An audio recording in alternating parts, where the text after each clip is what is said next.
দেড় বছর পর আবারও বেগম জিয়ার মুক্তির দাবি নিয়ে মাঠে নামতে যাচ্ছে বিএনপি। 29 জুন নয়াপল্টনে সমাবেশের ডাক। ক্ষমতা হারানোর ভয়ে বিএনপি চেয়ারপারসনকে বন্দী করে রাখার অভিযোগ মহাসচিবের। না বুঝে সরকারের সমালোচনা করছে দলটি, বলছে আওয়ামী লীগ।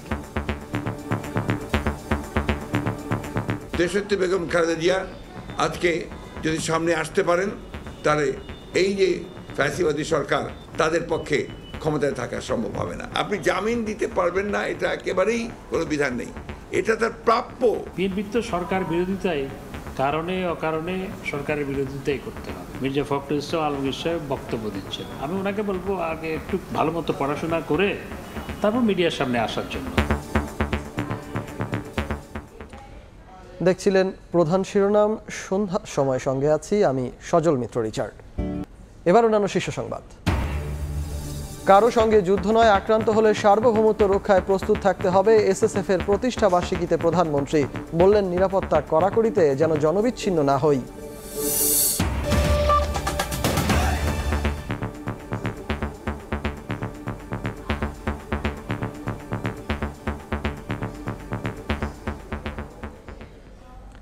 বেগম জিয়ার নিঃশর্ত মুক্তির দাবিতে আবারও কর্মসূচি দিয়ে মাঠে নামতে যাচ্ছে বিএনপি।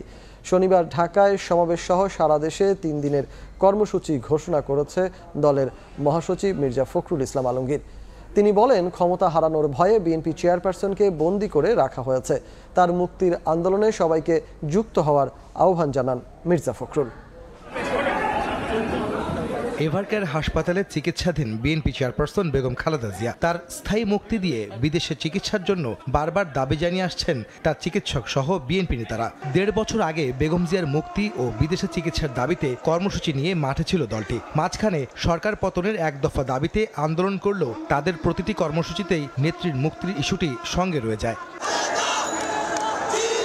প্রায় 1.5 বছর পর বিএনপি চেয়ারপারসনের নিঃশর্ত মুক্তির দাবিতে আবারও কর্মসূচি ঠিক করতে নয়াপল্টনে কেন্দ্রীয় কার্যালয়ে অঙ্গ ও সহযোগী সংগঠনের নেতাদের সাথে যৌথ সভা করেন বিএনপির শীর্ষ নেতারা। এরপর সংবাদ সম্মেলনে বিএনপি মহাসচিব দাবি করেন, নানা রোগে আক্রান্ত বেগম জিয়ার অবস্থা সংকটাপন্ন। বিএনপি নেত্রী প্রকাশ্যে আসলে ক্ষমতা হারাতে হবে জেনেই সরকার তাকে বন্দী করে রেখেছে বলে অভিযোগ মির্জা ফখরুলের। এই রোগ, তার জটিলতা এমন একটা জায়গায় উপস্থিত হয়েছে যে কোনো সময় তার জীবনহানি হতে পারে। দেশনেত্রী বেগম খালেদা জিয়া আজকে যদি সামনে আসতে পারেন, তাহলে এই যে ফ্যাসিবাদী সরকার, এই যারা আজকে জোর করে ক্ষমতা দখল করে বসে আছে সম্পূর্ণ বেআইনিভাবে, সংবিধান বিরোধীভাবে, তাদের পক্ষে ক্ষমতায় থাকা সম্ভব হবে না। দলীয় নেত্রীর নিঃশর্ত মুক্তির ইস্যুতে আর কোনো পথ খোলা নেই জানিয়ে বিএনপি মহাসচিব বলেন, সরকারের উপর চাপ সৃষ্টি করেই তার মুক্তির আন্দোলন বেগবান করা হবে। একই সঙ্গে নয়াপল্টনের সমাবেশ সহ সারা দেশে 3 দিনের কর্মসূচি ঘোষণা করেন মির্জা ফখরুল। বিএনপি সিদ্ধান্ত নিয়েছে যে দেশনেত্রী বেগম খালেদা জিয়ার যে মুক্তির আন্দোলন, এই মুক্তির আন্দোলনকে আরও বেগবান করা হবে। আমরা এই মুক্তির আন্দোলনকে একটা চূড়ান্ত পর্যায়ে নিয়ে যেতে চাই। আপনি জামিন দিতে পারবেন না, এটা একেবারেই কোনো বিধান নেই, এটা তার প্রাপ্য। সরকারের উপরেই চাপটা সৃষ্টি করছি। আমরা যে মুক্তিতে চাচ্ছি, সরকার তাকে আটক করে রেখেছে, আমরা সরকারের কাছেই অবিলম্বে তার মুক্তি দাবি করছি। বেগম জিয়ার মুক্তির আন্দোলনে দলীয় নেতাকর্মীর পাশাপাশি জনগণকে যোগ দেওয়ার আহ্বান জানান বিএনপি মহাসচিব। মুক্তি নিঃশর্ত মুক্তি, নিঃশর্ত মুক্তি। আহমেদ সালেহীন, সময় সংবাদ, ঢাকা। ভারতের সঙ্গে সম্প্রতি সই হওয়া সব সমঝোতা বাংলাদেশের স্বার্থে হয়েছে উল্লেখ করে পররাষ্ট্রমন্ত্রী বলেছেন, বিএনপি না বুঝে সরকারের সমালোচনা করছে। পররাষ্ট্র মন্ত্রণালয়ে সুইডেনের বিদায়ী রাষ্ট্রদূত আলেকজান্দ্রা বার্গ ফন লিন্ডের সঙ্গে সৌজন্য সাক্ষাৎ শেষে সাংবাদিকদের প্রশ্নের জবাবে তিনি একথা বলেন। হাসান মাহমুদ বলেন, বিএনপি প্রতিবেশীদের সঙ্গে সুসম্পর্ক রাখতে পারেনি। আওয়ামী লীগ সুসম্পর্ক রাখায় নেপাল থেকে জলবিদ্যুৎ আমদানির চুক্তি করতে পেরেছে। এদিকে গঙ্গার পানি বন্টনকে কেন্দ্র করে আর কেন্দ্র এবং রাজ্যের মতপার্থক্যের বিষয়টি ভারতের অভ্যন্তরীণ উল্লেখ করে মন্ত্রী বলেন, চুক্তি নবায়ন না হলেও গঙ্গার পানি পাবে বাংলাদেশ।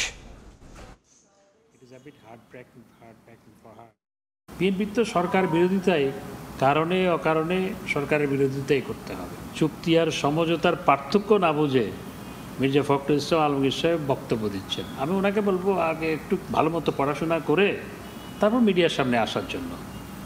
তো যেই চুক্তিগুলো, কোনো চুক্তি হয়নি, যে সমঝোতা স্মারকগুলো হয়েছে সেগুলো সবগুলোই বাংলাদেশের স্বার্থে হয়েছে, বাংলাদেশের স্বার্থ সংরক্ষণ করে হয়েছে। গঙ্গার পানি চুক্তি নবায়ন না হলেও কিন্তু এটা অটোমেটিক চলবে, চুক্তিতে সেভাবেই বলা আছে আগে যে চুক্তি করা হয়েছে। তবে আমরা নবায়ন করার ব্যাপারে আলোচনা করেছি। কারো সঙ্গে যুদ্ধ করতে নয়, আক্রান্ত হলে সার্বভৌমত্ব রক্ষায় সব প্রস্তুতি নেওয়া হচ্ছে বলে জানিয়েছেন প্রধানমন্ত্রী শেখ হাসিনা। সকালে প্রধানমন্ত্রীর কার্যালয়ে স্পেশাল সিকিউরিটি ফোর্স SSF এর ৩৮তম প্রতিষ্ঠাবার্ষিকীর অনুষ্ঠানে কথা বলেন প্রধানমন্ত্রী। নিরাপত্তার কড়াকড়িতে যেন জনগণ থেকে বিচ্ছিন্ন না হন, বিষয়টি নিশ্চিতের পরামর্শ দেন সরকার প্রধান। স্পেশাল সিকিউরিটি ফোর্স SSF এর ৩৮তম প্রতিষ্ঠাবার্ষিকী উদযাপনে বুধবার প্রধানমন্ত্রীর কার্যালয়ে আয়োজিত বিশেষ দরবারে অংশ নেন সরকার প্রধান শেখ হাসিনা। প্রশংসা করেন বাহিনীটির দক্ষতা, নিষ্ঠা ও পেশাদারিত্বের। প্রত্যেকেই যারা আমাদের বাংলাদেশে এসেছেন, যাওয়ার সময় সবাই কিন্তু আমাদের SSF এর ভূয়সী প্রশংসা করে যান, যেটা আমাদের জন্য অত্যন্ত গর্বের। তবে নিরাপত্তার কড়াকড়িতে যেন সরকার প্রধানের সঙ্গে জনগণের দূরত্ব তৈরি না হয় সেদিকে খেয়াল রাখতে SSF সদস্যদের নির্দেশনা দেন শেখ হাসিনা। যেদিন থেকে দেশে ফিরেছি সেদিন থেকে জানি যে কোনো সময় আমার জীবন চলে যেতে পারে। আমার দায়িত্ব পালন করতে যারা যাচ্ছেন তাদের নিজের জীবনটাও কিন্তু ঝুঁকিতে পড়ছে। আমরা রাজনীতি করি, আমার কিন্তু আর কোনো শক্তি নেই, শক্তি একমাত্র জনগণ। মানুষের থেকে বিচ্ছিন্ন হলে কিন্তু আমাকে আর গুলি বোমা লাগবে না, এমনি শেষ হয়ে যাবো। কাজে এরাই আমার প্রাণ শক্তি, এটুকু মনে রাখতে হবে। অনুষ্ঠানে সশস্ত্র বাহিনীর আধুনিকায়নে ফোর্সেস গোল 2030 বাস্তবায়ন সহ সরকারের নানা পদক্ষেপ তুলে ধরেন প্রধানমন্ত্রী। জানান, কারো সঙ্গে যুদ্ধে জড়াতে না চাইলেও আত্মরক্ষায় সর্বোচ্চ প্রস্তুত বাংলাদেশ।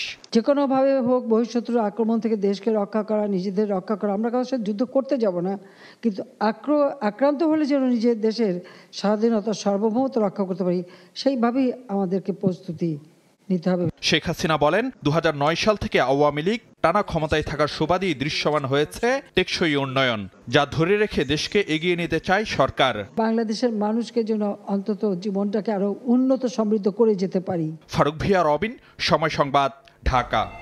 দেখছেন সন্ধ্যার সময়। দীর্ঘ 14 বছরের আইনি লড়াই শেষে নিজ দেশ অস্ট্রেলিয়ায় ফিরলেন জুলিয়ান অ্যাসাঞ্জ। বুধবার ক্যানবেরার বিমানবন্দরে পৌঁছলে অ্যাসাঞ্জকে স্বাগত জানান তার বাবা ও স্ত্রী। এর আগে মার্কিন সরকারের তত্ত্বাবধানে থাকা নর্দার্ন মারিয়ানা আইল্যান্ডে সাইপানের আদালতে নিজের দোষ স্বীকার করেন জুলিয়ান অ্যাসাঞ্জ। অ্যাসাঞ্জের চেহারায় মুক্তির তৃপ্তি, খোলা বাতাসে নিচ্ছেন মুক্তির স্বাদ। এক যুগেরও বেশি সময় আইনি লড়াই শেষে অবশেষে মুক্তি পেলেন উইকিলিক্সের প্রতিষ্ঠাতা জুলিয়ান অ্যাসাঞ্জ। তবে এর জন্য তাকে স্বীকার করে নিতে হয়েছে নিজের দোষ। বুধবার মার্কিন জাতীয় প্রতিরক্ষা সংক্রান্ত তথ্য ফাঁসের ষড়যন্ত্রে জড়িত থাকার কথা আনুষ্ঠানিকভাবে স্বীকার করেন অ্যাসাঞ্জ। মার্কিন সরকারের তত্ত্বাবধানে থাকা নর্দার্ন মারিয়ানা আইল্যান্ডসে সাইপানের আদালতে নিজের দোষ স্বীকার করেন তিনি। যুক্তরাষ্ট্রের বিচার বিভাগের সঙ্গে একটি সমঝোতা চুক্তি হয়েছে অ্যাসাঞ্জের। ওই চুক্তিতে বলা হয়, মার্কিন গোপন তথ্য ফাঁসের যে ফৌজদারি অভিযোগ অ্যাসাঞ্জের বিরুদ্ধে আনা হয়েছে, আদালতে তিনি তা স্বীকার করবেন। এর পরিবর্তে তাকে দেওয়া হবে মুক্তি। সেই চুক্তি অনুযায়ী মুক্তি পেলেন তিনি। 52 বছর বয়সী অ্যাসাঞ্জ 2010 সালে ইরাক ও আফগানিস্তান যুদ্ধ নিয়ে মার্কিন সামরিক বাহিনীর কয়েক লাখ গোপন নথি ফাঁস করে ঝড় তুলেছিলেন আন্তর্জাতিক মহলে। এরপর তার বিরুদ্ধে 18টি মামলা হয়। তখন থেকে অ্যাসাঞ্জকে বিচারের মুখোমুখি করতে মরিয়া হয়ে ওঠে যুক্তরাষ্ট্র ও যুক্তরাজ্য। দোষ স্বীকার করে নেওয়ার সিদ্ধান্তের পর যুক্তরাজ্যের স্থানীয় সময় সোমবার বেলামার্শ কারাগার থেকে ছাড়া পান অ্যাসাঞ্জ। এরপর তিনি প্রশান্ত মহাসাগরের নর্দার্ন মারিয়ানা আইল্যান্ডসের উদ্দেশ্যে পাড়ি দেন। সেখান থেকে বুধবারই নিজ দেশ অস্ট্রেলিয়ার উদ্দেশ্যে রওনা দেন অ্যাসাঞ্জ। অন্তরা সেন, সময় সংবাদ। দেখছেন সন্ধ্যার সময়। বাংলাদেশের বোলিং আক্রমণ সম্ভাবনাময় হলেও ব্যাটিংয়ে উন্নতির অনেক জায়গা দেখছেন সাবেক 2 ক্যারিবিয়ান ক্রিকেটার ইয়ান বিশপ ও ড্যারেন গঙ্গা। টি-20তে ভালো করতে দেশের বাইরের কন্ডিশনে খেলার পরামর্শ বিশপের। ড্যারেন গঙ্গার মতে বেশি ফ্রাঞ্চাইজি লিগে খেললে ব্যাটসম্যানদের টি-20 স্কিল উন্নতি আসবে। ওয়েস্ট ইন্ডিজ থেকে সাজিদ মুস্তাহিদের সাবেক 2 ক্যারিবিয়ান ক্রিকেটার ইয়ান বিশপ ও Daren Ganga. It's challenging for everybody to execute on if there's nothing in the pitches, but the more experience they get on different conditions will be better for that. That's where their slow bowling options come into play and where their batters have to capitalize. Mustafizur Rahman is the only player who is featuring in that sort of high intensity league. So the first step will be, of course, I think that should be a push by the Bangladesh Cricket Board to get their players playing more in foreign conditions.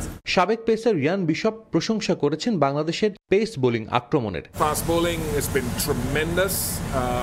That is going from strength to strength. The batting needs to keep pace with that. They found a wrist spinner who I think is showing some good attitude and skill. He learns to keep his adrenaline under control. I think it's the thing that fires him.